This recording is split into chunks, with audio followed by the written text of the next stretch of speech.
তুমি কেন তুমি কি চাও? তুমি আমার পোলাডারে শেষ করো কি? তোমার স্বাদ মিটে নাই? কি দেখতে আইছো? দেখতে আইছো মরে গেছে না বাচ্চে? মরে নাই। মরে নাই। আমার পুতে এখনো বাচ্চা আছে। বুঝছো না? এখনো বাচ্চা আছে। ওর একটা মাত্র পুত। কি অপরাধ করছিল? কি অপরাধ করছিল?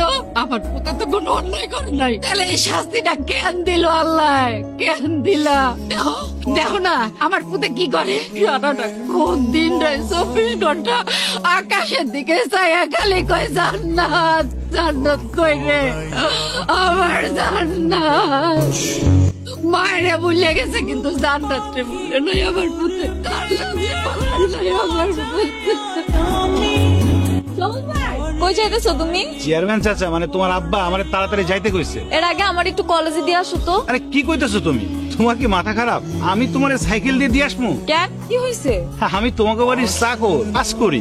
আমি যদি তোমারে আমার সাইকেলে করে দিয়ে আসি, গ্রামের লোকজন দেখলে তোমারে কি বলবে? কি আশ্চর্য সবুজ ভাই, তুমি এগুলা কি বলতেছো? তোমারই কি আমরা চাকর মনে করি? তুমি আমাকে ফ্যামিলি মেম্বারের মতো। আমার একটু কলেজে দিয়ে আসবা, তাতে কি এমন হবে বলো? মানে এমনি দেরি হয়ে যাইতেছে, তুমি যদি একটু দিয়ে আসো তাহলে আমি তাড়াতাড়ি যাইতে পারবো। তুমি যদি না নিয়ে যাও তাহলে কিন্তু আমি খুব কষ্ট পাবো। তোমার লগে রাগ করবো আর কথা কমবো। কত বড় সাহস তোর এই ভাঙা সাইকেলে আমার মাইয়ারে উঠাইছস?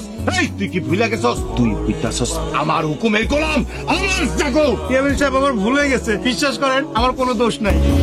আপামনি আমারে জোর করে আমার সাইকেলে করে নিয়ে যাইতে কইছে, আমি উঠাইতে চাই নাই, এটা খুব জোরাজোরি করতেছিল। আমার মাফ করে দেন চেয়ারম্যান সাহেব। কোন কেটেছে? এই তুই জানোস না আমি হইতাছে অত্ত এলাকার চেয়ারম্যান। 10 গ্রাম মানুষ আমাকে সম্মান করে, ইজ্জত দেয়। আর মানুষজন যদি দেখে তোর এই ভাঙা সাইকেলের উপরে আমার মাইয়া উঠতে, ইজ্জত থাকবো? লোকে কি কইব? ভবিষ্যতে যদি এই ভাঙা সাইকেলে আমি আমার মায়ের উঠতে দেখি না, তোর এই সাইকেল ভাঙার হাতে ধরাই দেবো আর তোরে একের উপরে মারে। কথাটা যেন মনে থাকে। জান্নাত এরকম একটা পরি এইখানে আছে আমি তো জানতামই না।